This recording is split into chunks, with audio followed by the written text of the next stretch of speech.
नमस्कार दोस्तों, आप सभी का एम्स फाइंडर में बहुत बहुत स्वागत है। आज के इस वीडियो लेक्चर में बच्चों हम लोग बात करने वाले हैं सिंपल हार्मोनिक मोशन के बारे में।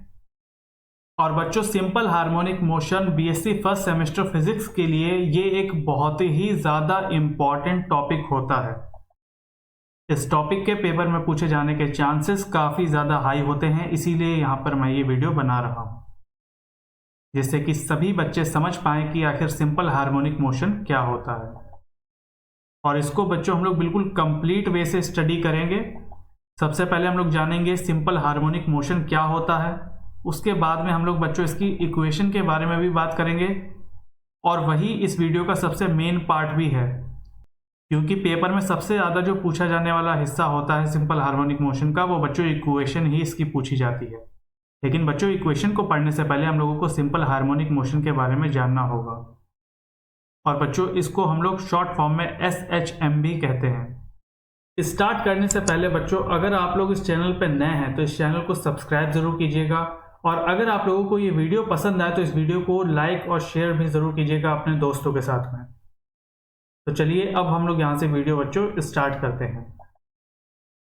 तो सबसे पहले हम लोग बच्चों बात करते हैं सिंपल हार्मोनिक मोशन के बारे में। तो सबसे पहले हम लोग बच्चों इस पॉइंट को यहाँ पे डिस्कस कर लेते हैं। If the periodic motion of a particle is such that the acceleration और force of particle is always directed towards the fixed point. और फिक्स्ड पॉइंट को हम लोग यहाँ पे क्या कह रहे हैं? Equilibrium position and directly proportional to its displacement.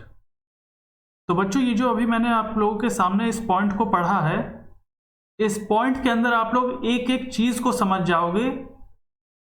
लेकिन उससे पहले आप लोग मेरे एक सवाल का जवाब दीजिएगा कमेंट सेक्शन में, यस या नो में, कि आप लोगों ने सिंपल पेंडुलम के बारे में पढ़ा है छोटी क्लासेस में या नहीं।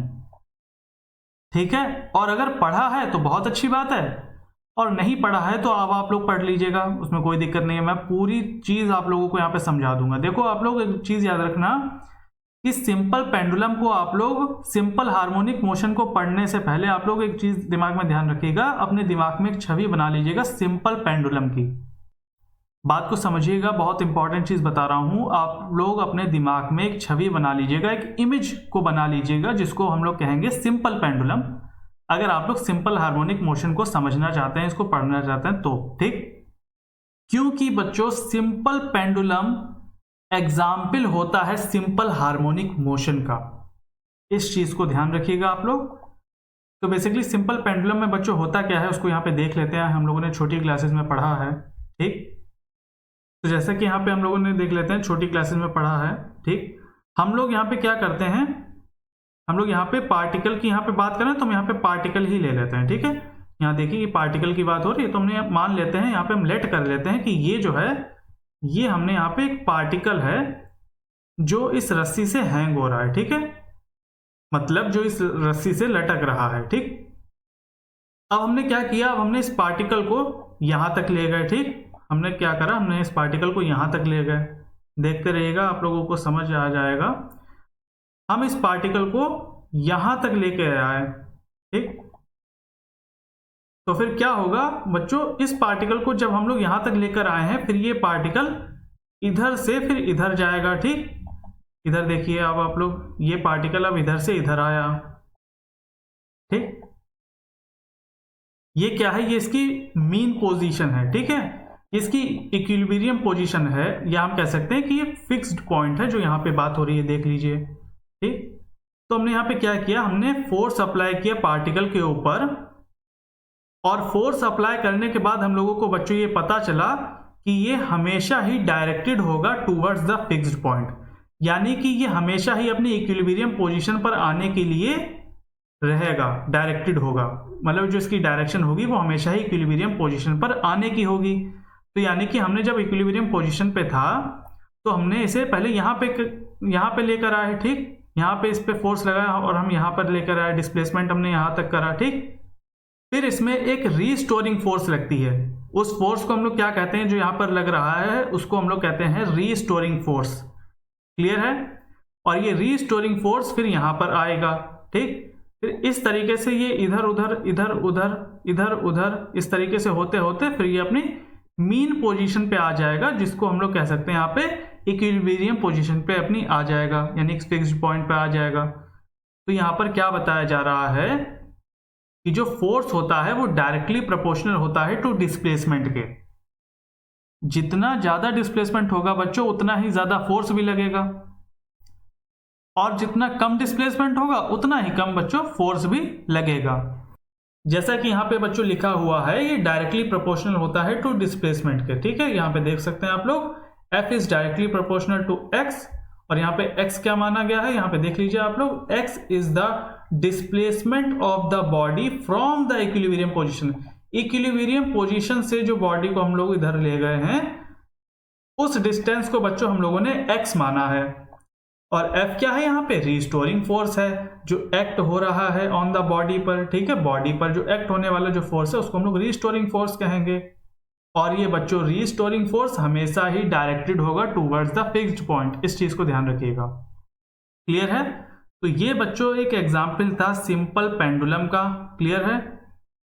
तो ये तो बच्चों एक एग्जाम्पल है, simple pendulum is the example of simple harmonic motion, इस चीज को ध्यान रखिएगा। फिर उसके बाद में बच्चों आप लोग इधर देखिए, इस एग्जाम्पल से आप लोगों को और अच्छा समझ में आ जाएगा। यहाँ पे हम लोग क्या बात कर रहे हैं, जैसे कि ये पॉइंट हम लोगों ने बच्चों मान लिया इक्विलिब्रियम पोजीशन है ये, ठीक है। हम एक पार्टिकल को यहां तक लेकर आए, इस P पॉइंट तक लेकर आए, और ये कितनी डिस्टेंस पे है, x डिस्टेंस पे है।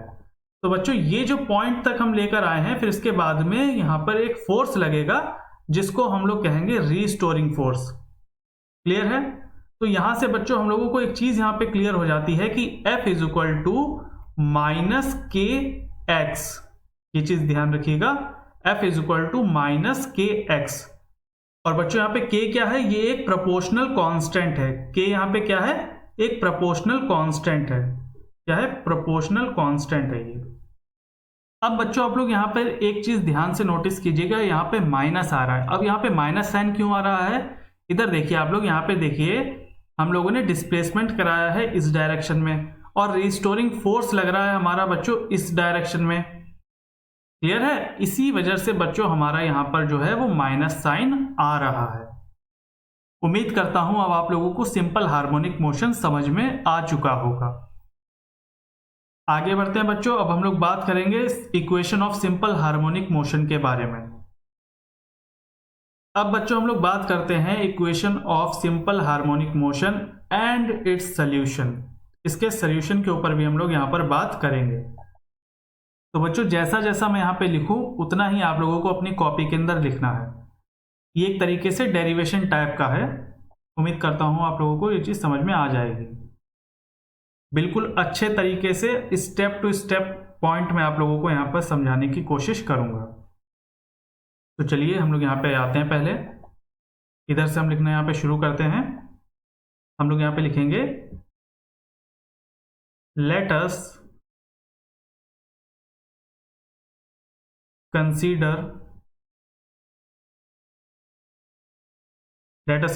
a particle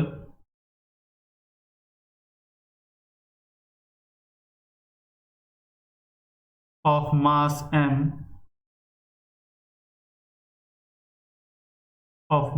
m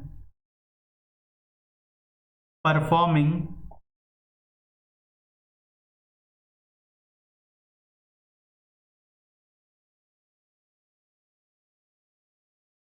SHM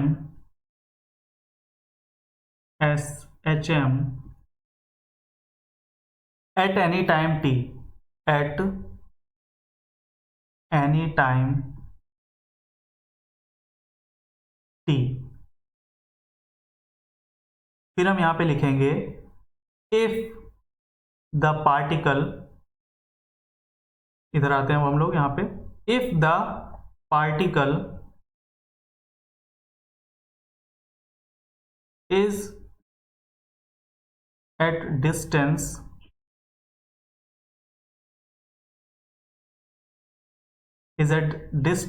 x, हमने यहाँ पे कितने x माने थे, यहाँ पे x, from equilibrium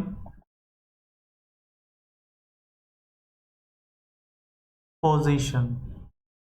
from equilibrium position, then the restoring force, जिसको हम लोग यहाँ पे क्या लिखेंगे, F लिखेंगे। क्लियर है? फिर हम यहाँ पे लिखते हैं act on the particle is proportional to its displacement, to its displacement। Clear है? उम्मीद कर रहा हूं ये पॉइंट आप लोगों को समझ में आ चुके होंगे। यहां पर हम लोग कंसीडर कर रहे हैं एक पार्टिकल को जिसका मास है m, और हम उस पार्टिकल से परफॉर्मिंग करा रहे हैं SHM at any time t पर, और उस पार्टिकल को हम लोग डिस्टेंस x तक ले गए हैं फ्रॉम इक्विलिब्रियम पोजीशन से। क्लियर है? देन रिस्टोरिंग फोर्स एक्ट हो रहा है पार्टिकल पे जो प्रोपोर्शनल है उसके डिस्प्लेसमेंट पर। ठीक है, यानी कि restoring force act on the particle is proportional to its displacement. तो ये सभी बातें बच्चों मैंने आप लोगों को लास्ट वाली स्लाइड में बताई हैं। उम्मीद करता हूं आप लोगों को ये पूरे पॉइंट क्लियर हो चुके होंगे। फिर उसके बाद में बच्चों हम लोग यहाँ पे क्या लिखेंगे, यहाँ पर हम लोग लिखेंगे F is equal to minus k x. ये हम लोग बच्चों इक्वेशन 1 मान लेते हैं। क्लियर है? इसके बाद में बच्चों हम लोग यहाँ पे लिखेंगे where k is said to be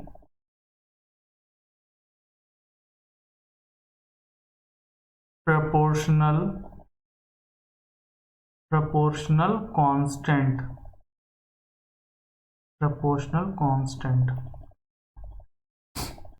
from Newton law,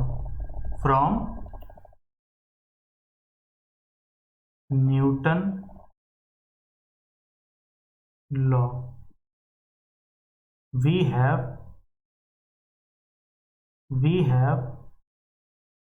यहाँ पर हम लोग इस तरीके से लिख देंगे न्यूटन्स लॉ। क्लियर है? तो बच्चों अब हम लोग यहाँ पर बात करने वाले हैं, हमें पता है न्यूटन्स लॉ से। अब हम लोग यहाँ पे न्यूटन लॉ को क्यों बीच में लेकर आए हैं, यहाँ पे देख लीजिए। क्योंकि बच्चों हम लोगों को पता होता है न्यूटन लॉ से एक फॉर्मूला आता है। वो फॉर्मूला क्या होता है? वो फॉर्मूला होता है F is equal to m a. क्या होता है? F is equal to m a. अब हम क्या करेंगे, अब बच्चों अगला स्टेप बहुत ही ज्यादा इंपॉर्टेंट है, तो बहुत ही ज्यादा ध्यान से देखिएगा। क्लियर है? अगला स्टेप हमारा क्या है? सबसे पहले आप लोग मुझको एक बात बताइए, आप लोग वेलोसिटी के बारे में जानते हैं? वेलोसिटी क्या होता है? वेलोसिटी होता है बच्चों डिस्प्लेसमेंट अपॉन टाइम। क्लियर है? वेलोसिटी क्या होता है? वेलोसिटी होता है डिस्प्लेसमेंट अपॉन टाइम। फिर उसके बाद में बच्चों आप लोग मुझे एक और चीज बताइए, एक्सेलरेशन क्या होता है? एक्सेलरेशन होता है is the rate of change of velocity of an object with respect to time. Clear है? क्या होता है? Acceleration is the rate of change of velocity of an object with respect to time. अब बच्चों आप लोग कह रहे होंगे कि सर ने हम लोगों को एक्सेलरेशन और वेलोसिटी के बारे में क्यों बताया? तो सबसे पहले आप लोग इधर देखो कि आखिर मैंने आप लोगों को वेलोसिटी और एक्सेलरेशन के बारे में क्यों बताया है। इधर देखिए ध्यान से आप लोग, यहाँ पर v क्या होता है? v होता है बच्चों हमारा डिस्प्लेसमेंट अपॉन टाइम, यानी कि dx अपॉन dt हम यहाँ पे लिख देंगे। क्लियर है? क्या लिख देंगे? dx अपॉन dt यहाँ पे लिख देंगे। फिर उसके बाद में बच्चों मुझे एक और बात बताइए, जब हम इसका दोबारा से डिफरेंशिएशन करेंगे, क्या करेंगे? जब हम इसका दोबारा से डिफरेंशिएशन करेंगे तो ये क्या बन जाता है? हम सभी को पता है ये बन जाता है एक्सेलरेशन। क्या बन जाता है? एक्सेलरेशन बन जाता है। एक के बराबर ये हो जाता है। कैसे? देख लीजिए इधर, d square T upon d t square. Clear है? इस चीज़ को ध्यान रखिएगा, इसको मैंने यहाँ पर बॉक्स में बंद कर दिया है। ये एक इम्पॉर्टेंट पॉइंट था, इस चीज़ को ध्यान रखिएगा आप लोग। क्लियर है कि v बराबर होता है dx अपॉन dt के a यानी कि जो एक्सेलरेशन होता है वो होता है d square x upon dt square. क्या होता है? d square x upon dt square. ये एक्सेलरेशन होता है।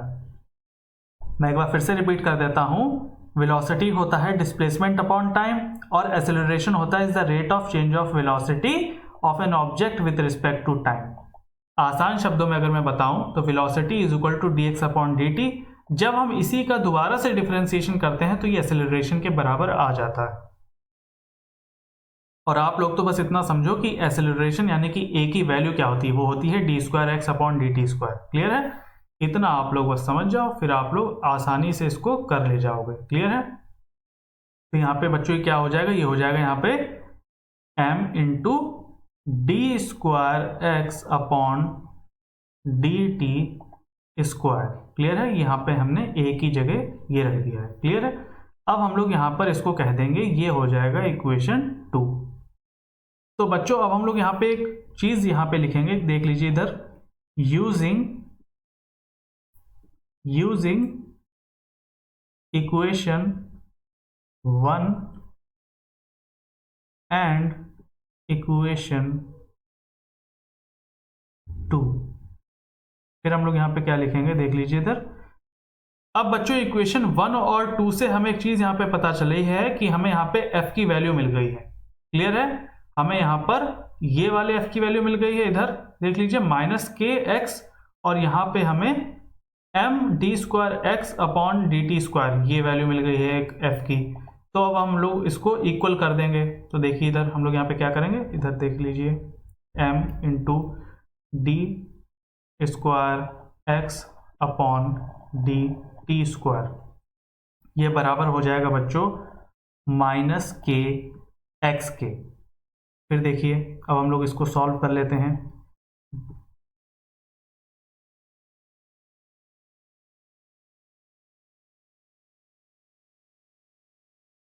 क्या आ जाएगा? -k upon m into x. अब हम लोग बच्चों अगली वाली स्लाइड में चलते हैं। फिर उसके आगे बच्चों हम लोग यहाँ पे देख लेते हैं क्या था। इधर देखिए यहाँ पे था हमारा d square x upon d t square plus k upon m into x is equal to 0।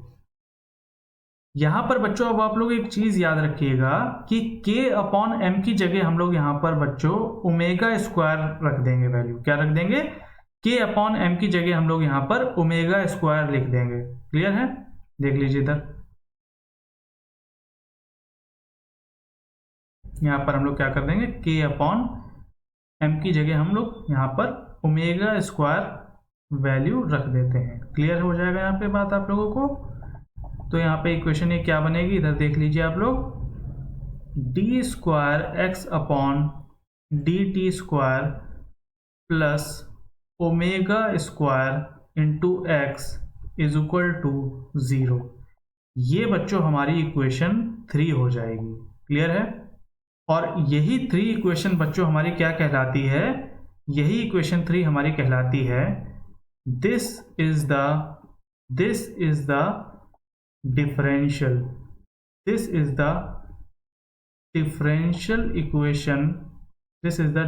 equation of SHM। Clear है? यही बच्चों इक्वेशन 3 हमारी डिफरेंशियल इक्वेशन ऑफ SHM कहलाती है। फिर उसके बाद बच्चों यहां से देखिए, उसके बाद हम लोग यहां पे क्या लिखेंगे, हम लोग यहां पे लिखेंगे now let solution of above differential equation जो कि है हमारी 3, क्या है? 3 है। अब हम लोग इसके आगे यहाँ पे क्या लिखेंगे, ध्यान से देखिएगा इसे। तो अब बच्चों हम लोग यहाँ पे क्या लिखेंगे, ध्यान से देख लीजिए इधर आप लोग, x is equal to a e raise to the power alpha t. Clear है? तो बच्चों ये चीज हम मान रहे हैं कि ये एक सर्टेन सोल्यूशन होगा इस डिफरेंशियल इक्वेशन का। तो बच्चों ये चीज हम मान रहे हैं कि ये एक सर्टेन सोल्यूशन होगा इस डिफरेंशियल इक्वेशन ऑफ एसएचएम का। उसके बाद बच्चों हम लोग यहाँ पे लिखेंगे where a and alpha are constant, where a and alpha are constant. अब बच्चों आगे बढ़ने से पहले हम लोग इसको इक्वेशन 4 कह देते हैं। क्या कह देते हैं? अब हम लोग इसको इक्वेशन 4 कह देते हैं इस वाले पार्ट को। अब बच्चों हम लोग क्या करते हैं, अब हम लोग इक्वेशन 4 को डिफरेंशिएट करते हैं with respect to t. Clear है? अब हम लोग इक्वेशन 4 को डिफरेंशिएट करते हैं विथ रिस्पेक्ट टू टी। तो देख लीजिए यहाँ पे क्या आएगा, देख लीजिए आप लोग इधर, dx अपॉन dt, इसका डिफरेंशिएशन कीजिए आप लोग, क्या आएगा यहाँ पर, आएगा हमारा alpha a e raise to the power alpha t. Clear है? उसके बाद हम लोग बच्चों एक बार फिर से यहाँ पे इसका डिफरेंशिएशन करेंगे, फिर यहाँ पे क्या आ जाएगा देख लीजिए इधर, d square x upon d t square is equal to alpha square a e raise to the power alpha t. ये बच्चों हमारा इक्वेशन 5 हो जाएगा। क्लियर है? इसको हम लोग इक्वेशन 5 का नाम दे देते हैं। अब बच्चों हम लोग इक्वेशन 3 और 5 का इस्तेमाल करते हुए अल्फा की वैल्यू निकालेंगे। यहां पे हम लोग लिखेंगे यूजिंग इक्वेशन 3 एंड इक्वेशन 5। तो सॉल्व करने पे यहां पर ये क्या आएगा देख लीजिए आप लोग इधर, alpha square a e raise to the power alpha t. और अब हम लोग इस वाली वैल्यू को d square x upon d t के बराबर ले आएंगे, तो क्या आ जाएगा यहाँ पे आ जाएगा minus omega square x. Clear है? तो हम लोगों ने यहाँ पे क्या लिखा है, alpha square a e raise to the power alpha t is equal to minus omega square x. अब हम लोग इसको इधर लेके आएंगे, तो देख लीजिए क्या हो जाएगा, यहाँ पे देखिए alpha square a e raise to the power alpha t plus omega square x is equal to 0। Clear है? आगे बढ़ते हैं।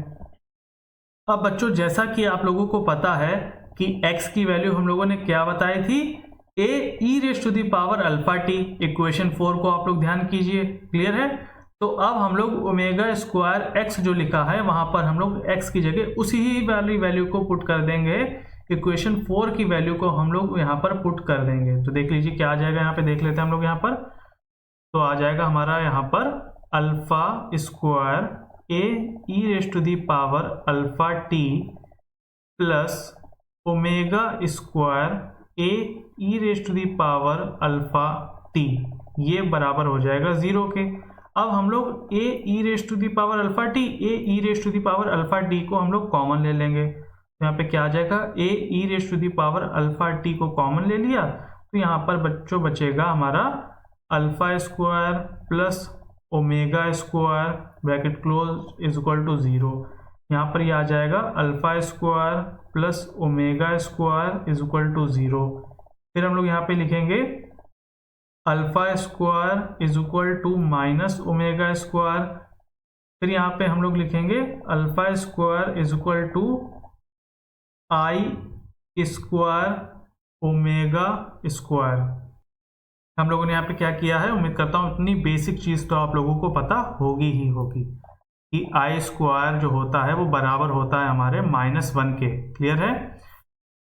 तो बच्चों यहाँ पर हम लोगों ने क्या किया है, यहाँ पर हम लोगों ने -1, यहाँ पे हम लोगों ने 1 को मान लिया, एक इमेजिन कर लिया, ठीक है। तो उसकी जगह पे हम लोगों ने यहाँ पर आई स्क्वायर रख दिया है वैल्यू को। क्लियर है? फिर हम लोग यहाँ पर क्या करेंगे, अब हम लोग यहाँ पर इसको रूट दे देंगे, तो यहाँ पर वैल्यू क्या निकल के आ जाएगी सामने, बताइए आप लोग। Alpha is equal two plus minus i omega. Clear है, आई ओमेगा आ जाएगी।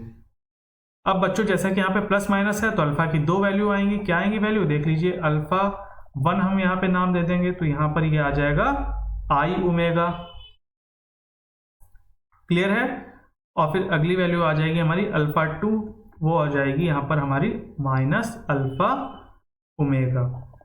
अब बच्चों हम लोग इन वैल्यूज को इक्वेशन 4 में पुट कर देंगे। क्लियर है। फिर हम लोग यहाँ पे क्या करेंगे, देख लीजिए आप लोग इधर, putting these values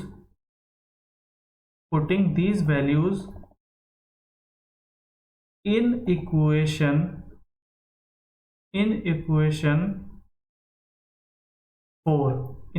4 we get, और हमें यहाँ पे क्या मिलेगा, देख लीजिए आप लोग इधर, x is equal to a1 e raise to the power alpha 1 t plus, फिर हम लोग यहाँ पे लिखेंगे a2 e raise to the power alpha 2 t। अब हम लोग यहाँ पर अल्फा की वैल्यू को रख देंगे। तो इधर देखिए ध्यान से आप लोग, a1 e raise to the power i omega t, फिर हम लोग यहाँ पे लिखेंगे plus a2 e raise to the power minus i omega t. Clear है। और एक चीज़ मैं आप लोगों को यहाँ पे बताना चाहता हूँ, अगर आप लोगों को पता है तो बहुत ही अच्छी बात है, लेकिन कई सारे बच्चों को अभी नहीं पता होगी क्योंकि बीएससी फर्स्ट सेमेस्टर के अंदर शायद ये टॉपिक है नहीं मैथ के अंदर। क्लियर है। सेकेंड सेमेस्टर में आप लोगों को पढ़ने को मिलेगा। क्या होता है यहाँ पे, देख लीजिए, e raise to the power i theta, e raise to the power i theta बच्चों बराबर होता है cos theta plus i sine theta के। क्लियर है, इसके बराबर होता है। तो इतना आप लोग ध्यान रखिएगा। यहाँ पर क्या है, यहाँ पे है e raise to the power i omega t, theta की जगह पे यहाँ पर क्या है बच्चों, ओमेगा टी है। क्या है, ओमेगा टी है थीटा के रिप्लेस में।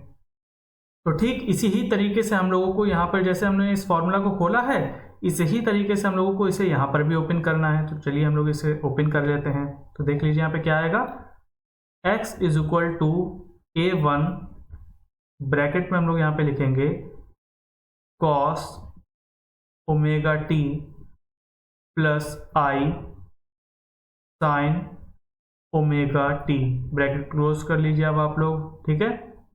फिर हम लोग यहाँ पे लिखेंगे a2, फिर हम लोग यहाँ पे क्या आ जाएगा, यहाँ पे आ जाएगा कॉस ओमेगा टी माइनस यहाँ पे आ जाएगा हमारा आई साइन ओमेगा टी।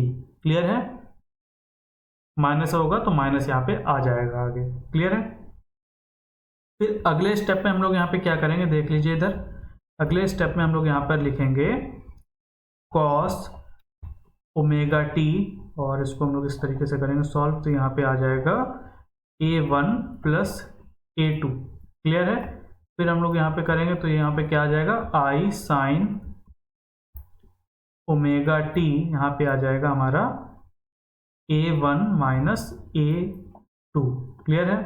अब उम्मीद करता हूँ इसे सॉल्व करना तो आप लोगों को आता ही होगा। क्लियर है। जैसे कि यहाँ पर a1 को हम लोग अंदर ले जाएंगे, तो जब a1 को अंदर ले जाएंगे तो cos ओमेगा टी, और यहाँ पे a2 आ जाएगा cos ओमेगा टी में, तो हम लोग यहाँ पे cos ओमेगा टी को कॉमन ले लेंगे और a1 प्लस a2 यहाँ पे लिख देंगे। क्लियर है। इसी तरीके से हमने आई साइन ओमेगा टी में भी किया है, a1 और यहाँ पे माइनस था, तो माइनस आगे आ जाएगा क्योंकि हम लोगों ने यहाँ पे प्लस का आई साइन ओमेगा टी लिया है कॉमन, तो यहाँ पे माइनस अंदर रह जाएगा तो a2 के साथ में। क्लियर है। तो ये आ जाएगा a1 माइनस a2। फिर बच्चों हम लोगों को एक इम्पॉर्टेंट स्टेप आप लोगों को यहाँ पे याद रखना है। वो क्या है, हम लोग यहाँ पर लेट करते हैं। क्या लेट करते हैं, यहाँ पे हम लोग लेट करते हैं, लेट द पुट, यहाँ पे हम लोग लेट द पुट नहीं, यहाँ पे हम लोग लिखेंगे लेट अस पुट। अब हम लोग यहाँ पर कुछ पुट करने वाले हैं। क्या पुट करने वाले हैं, इसे देख लीजिए इधर।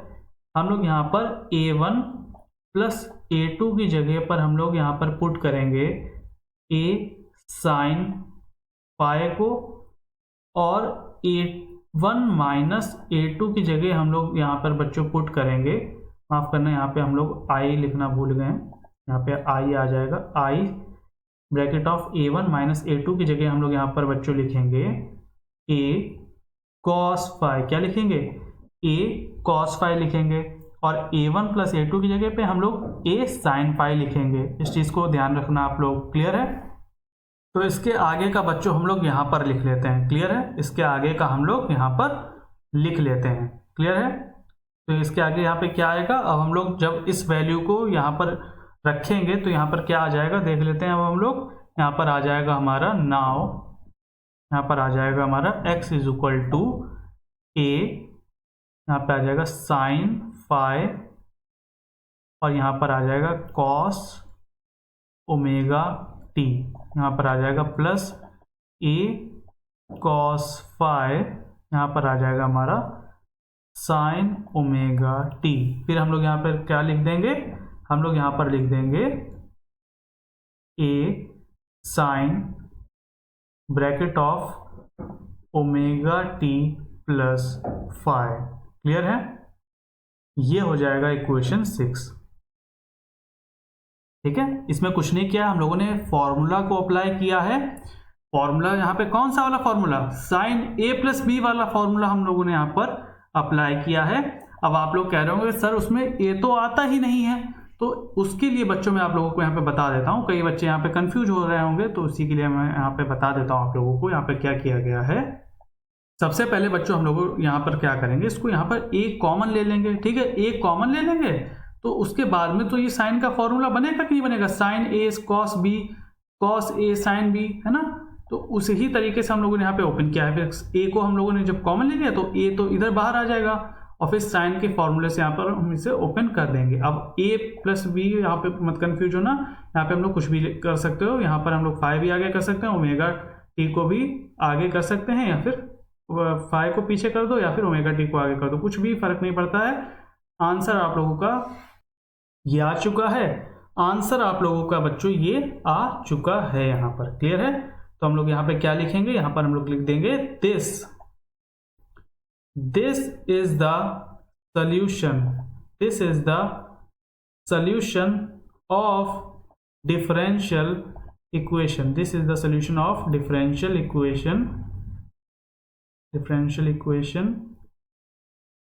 of SHM,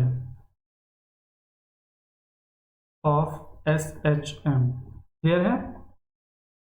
एक पॉइंट बच्चों आप लोग यहाँ पर और लिख दीजिएगा, यहाँ पर हम लोग यहाँ पे एक पॉइंट और लिख देते हैं। वो पॉइंट क्या है, द वैल्यू ऑफ फाई, ये जो बच्चों फाई की वैल्यू है ना, ये डिपेंड करती है upon the time when the motion is started. तो ये याद रखिएगा कि जो फाई की वैल्यू होती है ये बच्चों डिपेंड करती है टाइम पर, जब मोशन स्टार्ट होता है तब, यहाँ पर क्लियर है। तो बच्चों हम लोगों ने सिंपल हार्मोनिक टॉपिक को पूरी तरीके से यहाँ पर कंप्लीट कर लिया है। सबसे पहले हम लोगों ने जाना यहाँ पर सिंपल हार्मोनिक मोशन के बारे में। सिंपल हार्मोनिक मोशन की अगर यहाँ पर बात हो तो हम लोगों को हमेशा ही अपने दिमाग में इमेज फॉर्म करनी है, और वो इमेज किस चीज़ की होगी, वो इमेज होगी सिंपल पेंडुलम की। उसके बाद में बच्चों हम लोगों ने बात करी equation of simple harmonic motion के बारे में और उसके सोल्यूशन के बारे में। देखिए बच्चों धीरे धीरे स्टेप वाइज मैंने यहाँ पर इसलिए बताया है क्योंकि कई सारे बच्चों को जब तेजी से टीचर पढ़ा देते हैं तो उनको समझ में चीज़ें नहीं आती हैं, इसीलिए मैंने यहाँ पर बिल्कुल धीरे धीरे तरीके से आप लोगों को बताया है, स्लोली अंदाज में बिल्कुल मैंने आपको यहाँ पर समझाने की कोशिश करी है, और जिससे कि आप लोगों को बहुत अच्छे तरीके से पॉइंट टू पॉइंट चीज़ें समझ में आ जाए और आप लोग अच्छे तरीके से पेपर में ये चीज़ें जाकर करके आ पाएँ। इसीलिए मैंने आप लोगों को बहुत अच्छे तरीके से यहाँ पर आप लोगों को समझा दिया है इस टॉपिक को।